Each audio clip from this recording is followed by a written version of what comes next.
కేసీఆర్ కొంత అస్వస్థకు గురైనట్టు తెలుస్తుంది. నిన్న యశోద దవాఖానలో ఆయన జాయిన్ అయ్యారు. సో ఆయనకి ఎటువంటి ప్రమాదం లేదు. బట్ చిన్నగా హెల్త్ కండిషన్ అయితే కొంత షుగర్ లెవెల్స్ పెరగడం, చిన్న హెల్త్ చెకప్ కోసం అయితే ఆయన హాస్పిటల్కి వెళ్ళినట్టు తెలుస్తుంది. సో ఇక యశోద హాస్పిటల్లో కూడా బులెటిన్ విడుదల చేసేది. సో ఎటువంటి ప్రమాదం కేసీఆర్కి లేదు. కేవలం నార్మల్గా జనరల్గా చేసుకున్నటువంటి హెల్త్ చెకప్, కాకపోతే కొంత షుగర్ లెవెల్స్ పెరిగినాయి అనేటువంటి అంశం చెప్పినటువంటి పరిస్థితి. ఇక బీజేపీ విషయానికి వస్తే బీజేపీ గోషమాలి ఎమ్మెల్యే రాజాసింగ్ ఎవరైతే ఉన్నారో, సో ఆయన బీజేపీలో లేరు, ఇప్పుడు ఆయన రాజీనామా చేసిండు. కానీ ఆ రాజాసింగ్ గారి ఎమ్మెల్యే పదవి మీద మన అనర్హత వేటు వేసేందుకు బీజేపీ అధిష్టానం ఆలోచన చేస్తుందంట. స్పీకర్కు లేఖ రాసి మరి ఇక రాజాసింగ్ని అనర్హత వేటు వేసి పదవి నుంచి దించే ఆలోచన చేస్తున్నట్టుగా తెలుస్తుంది. ఇట్లా చాలా అంశాలు ఉన్నాయి. కల్వకుంట్ల కవిత నేనే ముఖ్యమంత్రి అంటూ ఒక ఇంటర్వ్యూలో ఆమె మాట్లాడినటువంటి అంశం ప్రస్తుతం సోషల్ మీడియాలో వైరల్ అవుతుంది.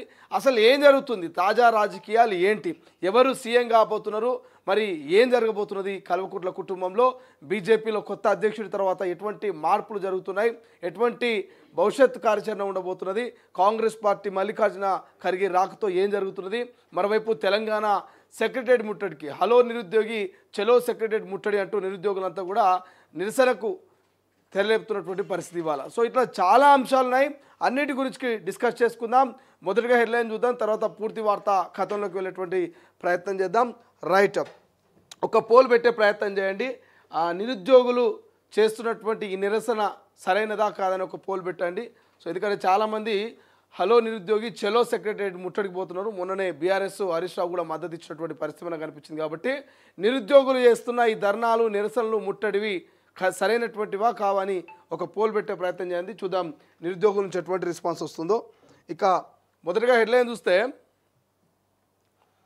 మన ఈ పేపర్ తొలివేలుగు ఈ పేపర్ కనుక చూస్తే మనము కాబోయే సీఎం నేనే, జాగృతిని మరింత బలోపేతం చేస్తా, నన్ను ఓడించింది బీఆర్ఎస్ నాయకులే, కేసీఆర్ చుట్టూ దయాలున్నాయి, 11 ఏళ్ళు పార్టీలో ఎన్నో కష్టాలు పడ్డా, నిజామాబాద్ను అభివృద్ధి చేయలేకపోయినా అరెస్టు చేస్తారని కేసీఆర్ ముందే చెప్పిండ్రు, లేక తర్వాత కేటీఆర్తో గ్యాప్, నాకు దగ్గరగా ఉండేటోళ్ళే ఫోన్లు ట్యాపు, సిట్ నుంచి నోటీసులు వచ్చినాయి, ఇక ఎమ్మెల్సీ కవిత సంచలన వ్యాఖ్యలు అంటూ మనకి ఇక్కడ వార్తా కథనం కనిపిస్తుంది. సో సొంతోళ్ళే అక్క ఫోన్ ట్యాప్ చేసినట్ట, సిట్ నుంచి నోటీసులు వచ్చినాయంట. అంటే కల్వకుంట్ల కవితక్క ఫోన్ కూడా వదలలే, చుట్టూ ఉన్నోళ్ళే ఫోన్ ట్యాగ్ చేయించినట్ట. ఇక చుట్టూ ఉన్నోళ్ళు ఎవరమ్మా, చేపిస్తే కేసీఆర్ గారు చేపియాలి, లేకపోతే కేటీఆర్ గారు చేపియాలి, ఇక లేదంటే హరీష్ రావు గారు చేపియాలి.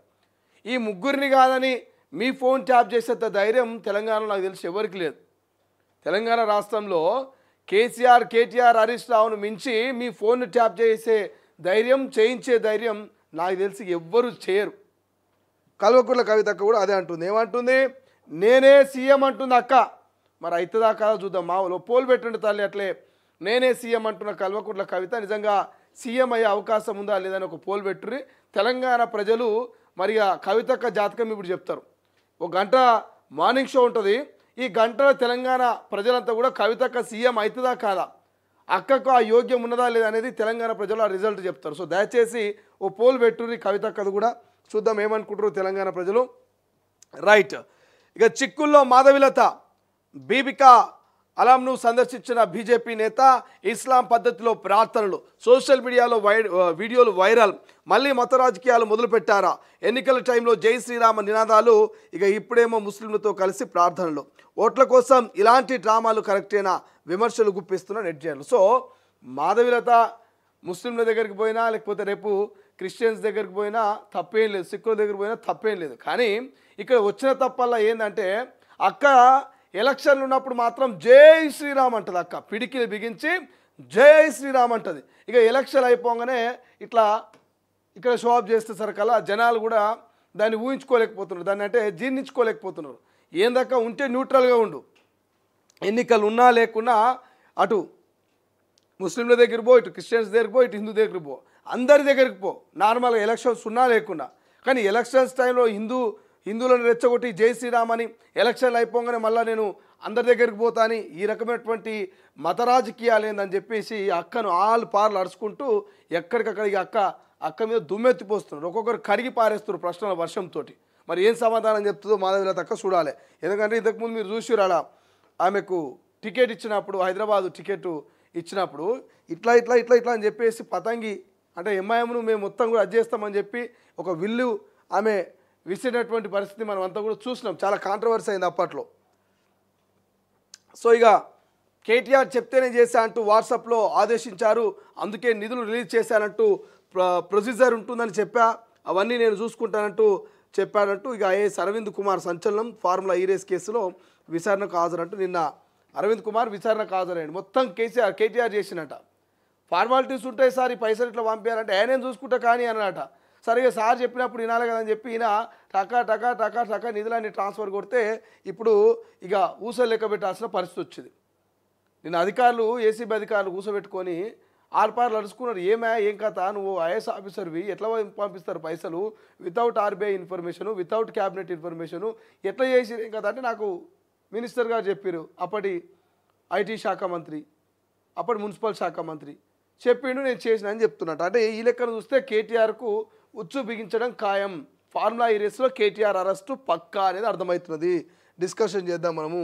ఇక కేసీఆర్కు అనారోగ్యం, జ్వరంతో బాధపడుతున్న మాజీ సీఎం యశోద ఆసుపత్రిలో చికిత్స, కేసీఆర్ వెంట ఆసుపత్రికి కేటీఆర్ అరెస్ట్ అవ్వంటూ ఒక వార్త మనకు అనిపిస్తుంది. రైట్గా హైడ్రాపై ఎమ్మెల్యేల గుస్సా, వివాదాస్పదంగా రంగనాథ్ తీరు, పేదల ఇళ్లను ఎందుకు కూలుస్తున్నారు, నిబంధనలు పాటించాల్సిన పని లేదా, ఇక కోర్టులో ఉన్న వాటిని కూల్చేస్తారా, పెద్దల జోలికి ఎందుకు వెళ్ళడం లేదు, ఖాజాగూడలో అక్రమాలని అడ్డుకోరా, ఆగ్రహం వ్యక్తం చేస్తున్న కాంగ్రెస్ ఎమ్మెల్యేలు అంటూ వార్త కనిపిస్తుంది. హైడ్రా మీద మరి అధికారులంతా ప్రజాప్రతినిధులంతా కూడా గుస్సా అవుతున్నారు. మరి రంగనాథన్ పట్ల కొంత ఆవేదనతో ఉన్నట్టు తెలుస్తుంది. దాని గురించి డిస్కస్ చేద్దాం. ఇక అనిరుద్ రెడ్డి నోరు జాగ్రత్త, ఎమ్మెల్యే వ్యాఖ్యల్ని తీవ్రంగా పరిగణిస్తున్నాం, ఆయన వివరణ ఇవ్వాల్సిందే, నేతలు ఆచితూచి మాట్లాడాలి, క్రమశిక్షణ తప్పితే కఠిన చర్యలు, ఈ విషయంలో అసలు రాజీ లేదంటూ పీసీసీ చీఫ్ మహేష్ కుమార్ గౌడ్ ఇక ఇటీవల వివాదాస్పద వ్యాఖ్యలు చేసిన అనిరుద్ రెడ్డి అంటూ వ్యాఖ్యలు. ఆయన ఏం చెప్పిన అనిరుద్ రెడ్డి, బాబు కోవట్లు ఉన్నారు, టీడీపీకి సంబంధించి చంద్రబాబు నాయుడుకి సంబంధించిన కోవట్లు తెలంగాణలో ఉన్నారు, వాళ్ళకి నీళ్లు కట్ చేయాలి, కరెంటు కట్ చేయాలి, వాళ్ళు పోతే కానీ మనం అభివృద్ధి కాదు, మన నీళ్ళు మనకు రావు అని చెప్పేసి మరి అనిరుద్ రెడ్డి చేసిన వ్యాఖ్యల మీద పీసీసీ చీఫ్ మరి స్పందించినటువంటి పరిస్థితి. రైట్, ఒకసారి ఈనాడులో చూస్తే ఈనాడులో హైకోర్టుకు 4 కొత్త న్యాయమూర్తులకు వార్త కనిపిస్తుంది. ఇక నకిలీ రోగులు అడ్డదారి అనుమతులట, నకిలీ రోగులు అడ్డదారి అనుమతులు, లంచాలు ఎరవేసి అధికారిని లోబరుచుకునే అక్రమాలు, వైద్య కళాశాలలపై సిబిఐ కొరడా, తెలుగు రాష్ట్రాల్లో 3 దళారులు, ఇక 2 వైద్య సంస్థల ప్రతినిధులపై కేసులంటూ వార్తలు కనిపిస్తే రైట్గా వచ్చే 100 ఏళ్లకు ప్రణాళిక, అభివృద్ధి చెందిన దేశాలతో పోటీ పడేలా ఫ్యూచర్ సిటీ, ప్రపంచ పెట్టుబడుల కేంద్రంగా తెలంగాణ, మలబార్ బంగారు వజ్రాభరణాల తయారీ కర్మాగారం ప్రారంభోత్సవంలో సీఎం రేవంత్ రెడ్డి అంటూ వ్యాఖ్య కనిపిస్తుంది. రైట్గా శంషాబాద్ విమానాశ్రయంలో ఏఐసిసి అధ్యక్షుడు ఖర్గేకు స్వాగతం పలుకుతున్న సీఎం రేవంత్ రెడ్డి, మీనాక్షి నటరాజన్, మహేష్ కుమార్ గౌడ్, ఇక చిత్రంలో భట్టి విక్రమార్క అంటూ మరొక వార్త కనిపిస్తుంది. నేడు కాంగ్రెస్ సామాజిక న్యాయ సమర భేరీ సభ, ఇక హాజరు కాన్న ఖర్గే, కేసీ వేణుగోపాల్, రేవంత్, భట్టి ఎల్బీ స్టేడియంలో భారీ ఏర్పాట్లు అంటూ మనం ఇవాళ ప్రోగ్రాంకి సంబంధించిన వార్త కనిపిస్తుంది. రైట్గా కామన్ ఇంతకుముందు చూస్తున్నాం కదా, నిధుల బదిలీకి ఒత్తిడి చేసింది ఎవరు, ఫార్ములా ఈ రేస్ కేసులో అరవింద్ కుమార్ విచారణ, హడావిడి నిర్ణయాలకు కారకులు ఎవరనే కోణంలో ఆరా అంటూ వార్త కనిపిస్తుంది. రైట్గా ఒకే ఒక్కడు 65 సినిమాల పైరసీ, జేబులో హెచ్డి కెమెరాతో హైదరాబాద్లోని థియేటర్లో చిత్రీకరణ, టెలిగ్రామ్లో మాఫియాకు $300 నుంచి $400 విక్రయం, నిందితుడిని అరెస్ట్ చేసిన సైబర్ క్రైమ్ పోలీసులు అంటూ వార్త కనిపిస్తుంది. ఇక వాళ్ళు కోట్లు పెట్టి సినిమాలు తీస్తే ఈయన లక్షల్లో అమ్ముకుంటున్నాడు, వేలల్లో అమ్ముకుంటున్నాడు ఒక్కొక్క సినిమాని.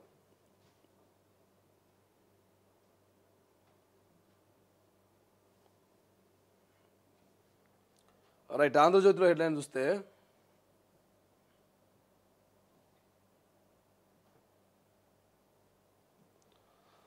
తనిఖీలకు వచ్చిన వారికి లంచమంట, ఎన్ఎంసీ అధికారులకు భారీగా ముట్ట చెప్పిన తెలుగు రాష్ట్రాల్లోని పలు మెడికల్ కాలేజీలు, తమకు అనుకూల నివేదిక కోసం చెల్లింపులంట, మధ్యవర్తులతో ఎన్ఎంసీ అధికారుల వసూలు, దేశవ్యాప్తంగా పలు కళాశాలలపై సిబిఐ కేసు, ఇప్పటి వరకు 6 అరెస్ట్ అంట. ఇట్లున్నది కథ. తనిఖీలకు వచ్చిన అధికారులను కూడా కొనేస్తున్నారు. ఈ కాలేజీకి పర్మిషన్స్ ఉన్నాయా లేవని తనిఖీలకు వస్తే ఆ తనిఖీలకు వచ్చిన ఆఫీసర్లను కూడా మధ్యవర్తులతోటి డబ్బులు పెట్టుకొనేస్తున్నట్ట. ఇక్కడ పోతుంది వ్యవస్థ. ఏసీబీ కేసులు పెడుతుందంట. ఒక్కొక్కరు తవ్వుతుంటే ఒక్కొక్క తీగ లాగుతుంటే మొత్తం డొంక కదులుతున్నది. ఇక నేడు సామాజిక న్యాయ సమరబేరి సభ అంటూ జై బాపు జై భీమ్ జై సంవిధానంలో భాగంగా ఎల్బీ స్టేడియంలో నేతలు కార్యకర్తలు సమావేశం కానున్న కాంగ్రెస్ అధ్యక్షుడు పార్టీ గ్రామ శాఖల అధ్యక్షుల నుంచి ఎంపీలు ఎమ్మెల్యేల వరకు హాజరు 40,000 మందికి పైగా వచ్చే అవకాశం. ఇప్పటికే హైదరాబాద్ చేరుకున్న ఖర్గే స్వాగతం పలికిన ముఖ్యమంత్రి. ఇక మంత్రులు టీపీసీసీ నేతలు నేడు నేడు పిఏసీ టీపీసీసీ విస్తృత కార్యవర్గ భేటీలు పాల్గొన్న ఖర్గే అంటూ వార్త మనకు హైలైట్గా కనిపిస్తుంది. ఇక హైకోర్టుకు కొత్తగా 4 జడ్జిలు అన్నటువంటి కామన్ వార్త ఒకటి ఉంటే ఇక త్రిబుల్ ఉత్తర భాగానికి 8,000 కోట్లంట. భూసేకరణకు అదనపు నిధులు అవసరం. కేంద్రం చెంతకు చేరిన డిపిఆర్ ప్రాజెక్టు సాంకేతిక కమిటీ వద్ద నివేదిక. ఆ తర్వాత మరో కమిటీ ముందుకు. ఆ రెండింటి ఆమోదం పొందితే కేంద్ర కేబినెట్ వద్దకు ఫైల్ అంటూ వార్త కనిపిస్తుంది. సో ఉత్తర భాగం ఉన్నది కదా, ఇది యొక్క దక్షిణ భాగం ఆల్రెడీ భూసేకరణ అలాంటివి కొన్ని వర్కులు అయిపోయినాయి. సో ఈ త్రిబుల్ ఉత్తర భాగానికి 8,000 కోట్లు కావాలంట. భూసేకరణకు అదనపు నిధులు అవసరం అంటూ కేంద్రం చెంతకు డిపిఆర్ చేరిందంటూ వార్త కనిపిస్తుంది. రైట్గా మరో వార్త, రాజాసింగ్పై బీజేపీ సీరియస్ అట. ఎమ్మెల్యే పదవిపై అనర్హత వేటు కోసం స్పీకర్కు లేఖ రాసేందుకు సిద్ధమంటూ వార్త కనిపిస్తుంది. సో మీ అందరికీ తెలుసు, గోసమహాలి ఎమ్మెల్యే రాజాసింగ్ అంటే తెలియని వ్యక్తి ఉండరు. సో రాజాసింగ్ ఆయనది ఒక సపరేట్ రూట్ ఉంటుంది, వివాదాలకు కేరప్ అడ్రస్ ఉంటాడు. మరి అదేవిధంగా కొంత హిందువులకు ఫేవర్గా ఉంటాడు. ఇక హిందూ ధర్మం మీద, హైందవ ధర్మం మీద, గోశాలలు కావచ్చు, గోవుల మీద కావచ్చు ఏమైనా దాడులు జరిగితే నిత్యం మరి వెన్నుచూపి ముందున్నటువంటి వ్యక్తి రాజాసింగ్. అటువంటి రాజాసింగ్ బీజేపీకి రాజీనామా చేసిండు. ఇక ఆయన ఎమ్మెల్యే పదవి మీద అనర్హత వేటు వేసేందుకు బీజేపీ సిద్ధంగా ఉన్నదన్నట్టు ఒక చర్చ జరుగుతున్నది. దాని గురించి కూడా డిస్కషన్ చేద్దాం. రైట్గా చెప్పుకుంటూ పోతే చాలా ముచ్చట్లున్నాయి. సెల్ ఫోన్తో పైరసీ వీడియోస్ అనేది ఒకటి కామన్గా కనిపిస్తుంది. రైట్గా కేసీఆర్కు అస్వస్థ, వారం నుంచి తీవ్ర జ్వరం, జలుబు, దగ్గు, తలనొప్పితో ఇబ్బంది, యశోద ఆసుపత్రిలో చికిత్స, కేసీఆర్ త్వరగా కోలుకోవాలంటూ సీఎం రేవంత్, బండి సంజయ్ ఆకాంక్ష అంటూ వార్త కనిపిస్తుంది. ఇక కేటీఆర్ ఆదేశాలతోనే నిధులు విడుదల చేస్తామంటూ ఇక ఫార్ములా ఈరేస్కి సంబంధించిన ఒక వార్త మరొకటి. ఇక పెళ్ళైన 45 రోజులకే భర్తను చంపించిందంట. ఎవరు ఈమె? పెళ్ళైన 45 రోజులకే భర్తను చంపించింది. 2 కిరాయి హంతకులతో హత్య చేయించిన భార్య. పెళ్లికి ముందు నుంచే మేనమామతో ఆమెకు సంబంధం. అతనితో కలిసి హత్యకు కుట్ర. బీహార్లో ఘటన. ఇక అరెస్ట్ అంటూ వార్త కనిపిస్తుంది. ఇక్కడ పోతుందిరా సమాజం, రోజుకో వార్త వస్తున్నది. ఈ అక్రమ సంబంధాలు లేని వార్తలు లేవు, పత్రికలు లేవు. ఈ 2-3 రోజులలో చూస్తే మొత్తం అవే అక్రమ సంబంధాలే. రైట్గా ఇందిరమ్మ ఇండ్లు జోరుగా వేగంగా నిర్మాణాలు పూర్తి చేయిస్తున్న సర్కార్. స్కీమ్ అమలుపై స్పెషల్ ఫోకస్. గ్రీన్ ఛానల్ ద్వారా నిధుల విడుదల. ప్రతి సోమవారం లబ్ధిదారుల ఖాతాలో ఆర్థిక సాయం జమ. ఇక పనుల ప్రారంభానికి నిధులు లేకపోతే లబ్ధిదారులకు మహిళా సంఘాల నుంచి లోన్లు. గ్రూప్ 1 ఆఫీసర్లకు స్కీమ్ అమలు బాధ్యత. ఇక పర్యవేక్షిస్తున్న మంత్రులు, ఎమ్మెల్యేలు, కలెక్టర్లు. అన్ని జిల్లాలో స్పీడ్ అందుకున్న నిర్మాణాలు అంటూ వార్త కనిపిస్తుంది. సో ఇప్పటి వరకు 3 లక్షల ఇండ్లు మంజూరు చేసిందంట. పనులు మొదలైంది 136,000 అంట. స్లాబ్ పూర్తయింది 1,347 అంట. ఇక బేస్మెంట్ పూర్తయింది 20,000 అంటూ వార్త కనిపిస్తుంది. గోడలు పూర్తయింది 3,800. ప్రభుత్వ సాయం అందిన లబ్ధిదారులు 16,000 అంట. ఇక లబ్ధిదారుల ఖాతాలో జమ చేసిన నిధులు 173.98 కోట్లు అంటూ మనకి ఇందిరమ్మ ఇళ్ళకి సంబంధించిన నిర్మాణం వార్త ఒకటి మనకి ఇక్కడ హైలైట్గా కనిపిస్తుంది. సో ఇందిరమ్మ ఇళ్ళ నిర్మాణం వేగంగా పోతున్నది. సో లబ్ధిదారులు ఎక్కడ కూడా లాపర్వా పడాల్సిన అవసరం లేదు. ప్రతి మండే వారి ఖాతాలో డబ్బులు జమ అవుతున్నట్టు క్లియర్గా ఇక్కడ రాసింది ఎంతవరకు జరుగుతున్నాయి పనులు అనేది. దాని గురించి కూడా డిస్కస్ చేద్దాం. రైట్గా కేటీఆర్ చెప్తే నిధులంటూ కామన్ వార్త. ఇక రాష్ట్ర హైకోర్టుకు 4 కొత్త జడ్జి కామన్ వార్త కనిపిస్తుంది. సిగాజీ నిపుణుల కమిటీ ప్రమాద ఘటనపై ఆరా. మిషనరీ విడిభాగాలు పలు షాంపిల్లు సేకరణకు వార్త కనిపిస్తుంది. రైట్గా పామాయిల్తో నెయ్యి అంట. ఏమిటితో చేస్తున్నా? పామాయిల్తో నెయ్యి, అరటి కాండంతో అల్లం పేస్ట్, ఇక యూరియాతో పాలు పౌడర్లు, కలర్తో పసుపు, కారం, నకిలీ ఇమ్యూనిటీ బూస్ట్ టాబ్లెట్ తయారీ. రాచకొండ పరిధిలో పెద్ద ఎత్తున కల్తీ ఫుడ్ ఐటమ్స్ సీజ్. 46 కేసులు నమోదు. పోలీసు అదుపులో 52 మంది. చూడండి, లొట్టలు వేసుకొని తింటున్నాం మనం.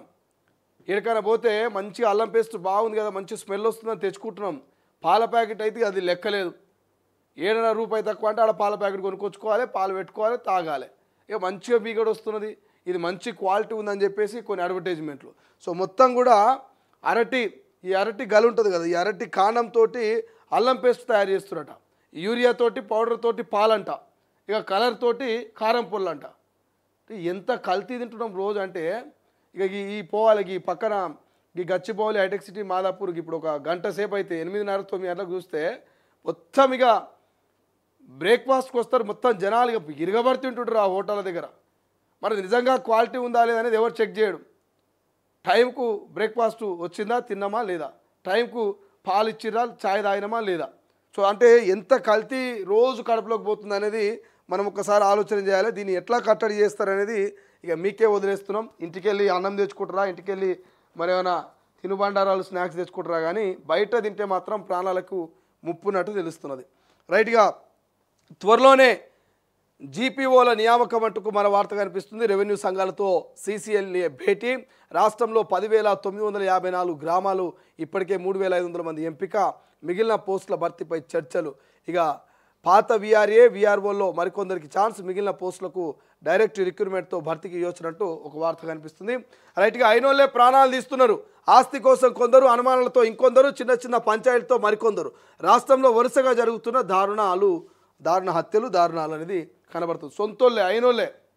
అరే తండ్రి కొడుకుని చంపుడేంది, కొడుకు తండ్రిని చంపుడేంది, తల్లి పిల్లల్ని చంపుడేంది అంటే అయినోళ్ళే చంపుతున్నారు. గతంలోనేమో ఎవడో పడనోడు చంపుతుండే, పాలోడు చంపుతుండే, పక్కింటోడు చంపుతుండే, పొరుగుడోడు చంపుతుండే.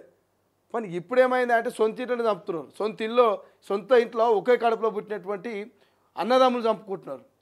తల్లిదండ్రి మరి కొడుకులు చంపుతున్నటువంటి పరిస్థితి కనబడుతుంది. సో మరి దారుణంగా అయిపోయింది ఈ వార్త కూడా మనకు కనబడుతున్నది. ఇక రైట్గా దిశలో చూస్తే, దిశలో కామన్గా సిగాజు ప్రమాదంపై విచారణ కామన్ కనిపిస్తుంది. రైట్గా బీఆర్ఎస్ నాది, కొత్త పార్టీ పెట్టను, ఎప్పటికైనా సీఎం అవుతా, ఇక రాబోయే ఎన్నికల్లో ఎమ్మెల్యేగా పోటీ చేస్తా అంటూ అది 10 ఏళ్ళకో 20 ఏళ్ళకో ఎలాగైనా నెరవేర్చుకుంటా అని చెప్తుంది అక్క. ఏమంటుంది, ఎప్పటికైనా సీఎం అవుతాంట కల్వకుంట్ల కవిత అక్క. అది 10 ఏళ్ళైనా 5 ఏళ్ళైనా కళ నెరవేర్చుకుంటుందంట అక్క. అంటే మనసులో మాట బయట పెట్టింది. మనం అనుకున్నాగా మొన్నటిదాకా కేసీఆర్, మాజీ ముఖ్యమంత్రి కేసీఆర్ తర్వాత ముఖ్యమంత్రి అయ్యేది ఎవరు, కల్వకుంట్ల కుటుంబంలో అనే ఒక పోటీ మరి కల్వకుంట్ల ఫ్యామిలీ మొదలైంది. అది కేటీఆరా కవితనా ఎవరైతారని వాళ్ళు కాంపిటీషన్ పెట్టుకొని ఒకరి మీద ఒకరు విమర్శలు, ఒకరి మీద ఒకరు ఇక నిత్యం క్యాడర్లో అసంతృప్తి చూపిస్తున్నారని ఒక చర్చ జరిగిందని చెప్పినాం కదా. సో అసలు కథ ఇప్పుడు బయటపడ్డది. అక్క మనసులో మాటను తెలంగాణ ప్రజల ముందు ఉంచింది. అంటే ఆమె సీఎం కావాలి అనే ఒక కళ ఆమె మదిలో ఉన్నది. అది 5 అయినా 10 అయినా ఎన్నేళ్ళు అయినా కానీ ఆ కళ నెరవేర్చుకుంటుందంట అక్క.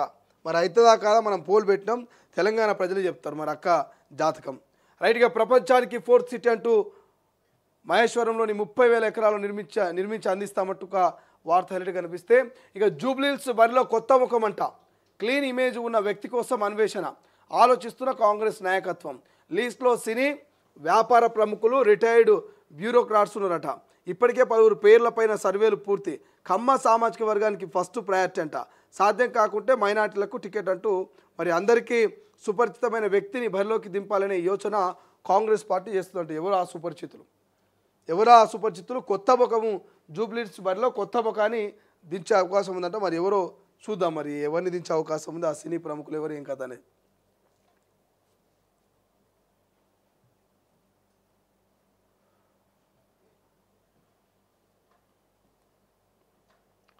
రైట్, ఇక పూడికతో ప్రాజెక్టులకు ముప్పు, ఇక పడిపోతున్న నీటి నిల్వ సామర్థ్యం అంటూ ఒక మన వార్త హైలైట్ కనిపిస్తే, మరి 45 నుంచి 50 ఏళ్లకు అంగన్వాడీ హెల్పర్ల పదోన్నతి వయసు పరిమితి పెంపు, ఫైల్ మీద మంత్రి సీతక్క సంతకం, సుమారు 4,322 మందికి ప్రయోజనం అంటూ వార్త హైలైట్ కనిపిస్తుంది. ఇక లేట్ ఫీజు అడ్డగోలు దోపిడీ, కార్పొరేట్ యజమానుల ఇష్టారాజ్యం అంటూ మరొక వార్త మనకి ఇక్కడ హైలైట్ కనిపిస్తుంది. రైట్, ఒకసారి స్వేచ్ఛలో చూస్తే స్వేచ్ఛలో కూడా ఆల్మోస్ట్ అవే కనబడుతున్నాయి.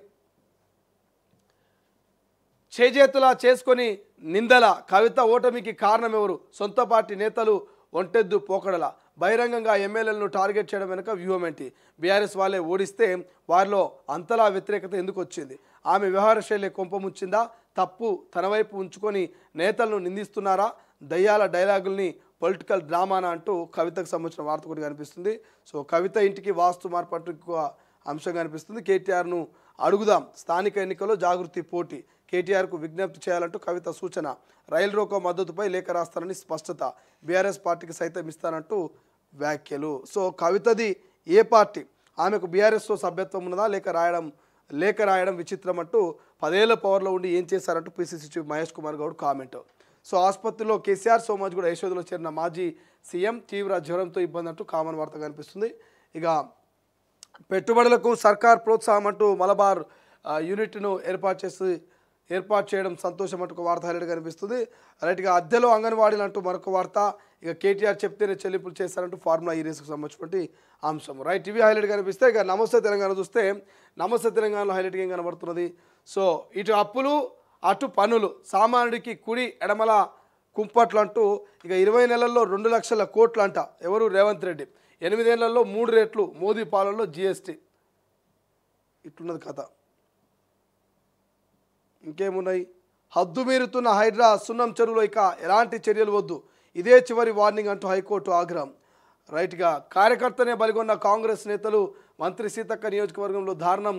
ఇందిరమ్మ ఇల్లు ఇవ్వాలని అడగడమే నేరం. నేతల వేధింపులు, పోలీసుల బెదిరింపులు, మనస్తాపంతో చుక్క రమేష్ ఆత్మహత్య, జాతీయ రహదారిపై స్థానికుల ఆందోళన అంటూ మరొక వార్త హైలైట్గా అనిపిస్తుంది. సో ఇప్పటి వరకు మనం అన్నీ కూడా హెడ్లైన్ చూస్తున్నాం. ఇప్పటివరకు ఏం చూస్తున్నాం?